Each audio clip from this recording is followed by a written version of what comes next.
Hello princesses! So if you're responsible, you're staying home, you're avoiding contact with other people, you're avoiding parties, you're avoiding going shopping, basically you're avoiding going out, and this is something that us readers are experts in. And today I'm giving you 10 tips to start reading and enjoy reading in this lockdown.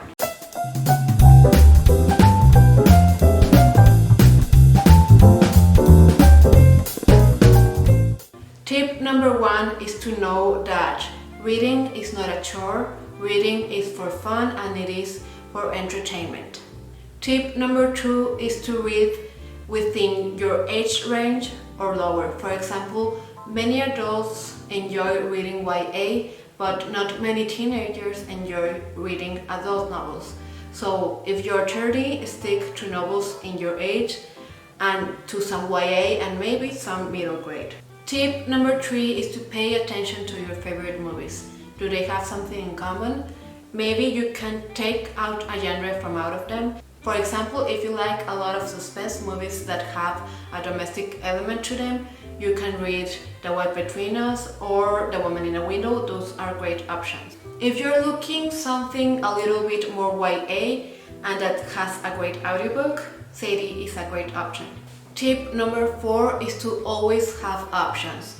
Whenever you hear about an interesting book, write it down in a notebook, write it down in a note in your cell phone, or my best option is to add those to your Goodreads. In my Goodreads account, I have over 200 books that are waiting for me, and that is why I never run out of options. I remember before having Goodreads that I struggled more to read because I didn't know what I wanted.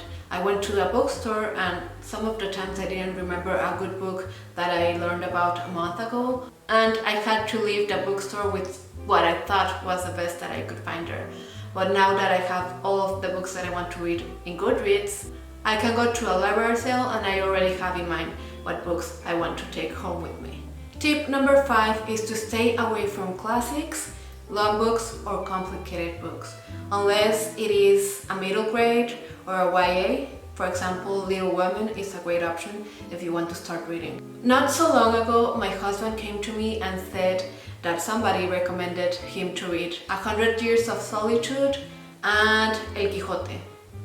And I was like, oh my god, these people do not know what they are doing. 100 Years of Solitude is a book so complicated that even native Spanish speakers have a hard time reading it. I had a hard time reading it.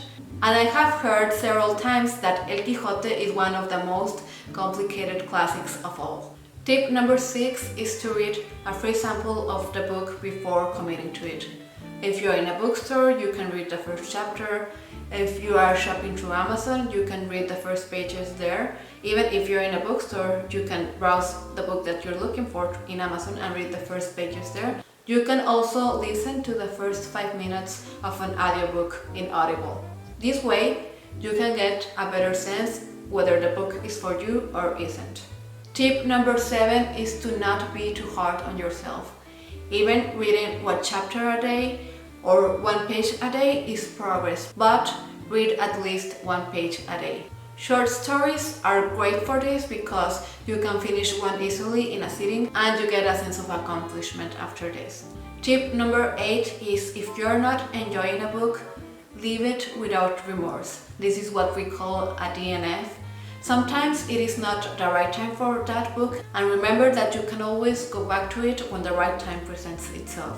Tip number 9 is to do something that you enjoy while reading. For example, if you enjoy a cup of coffee in the morning, do that while you are reading and your brain will associate these two pleasures.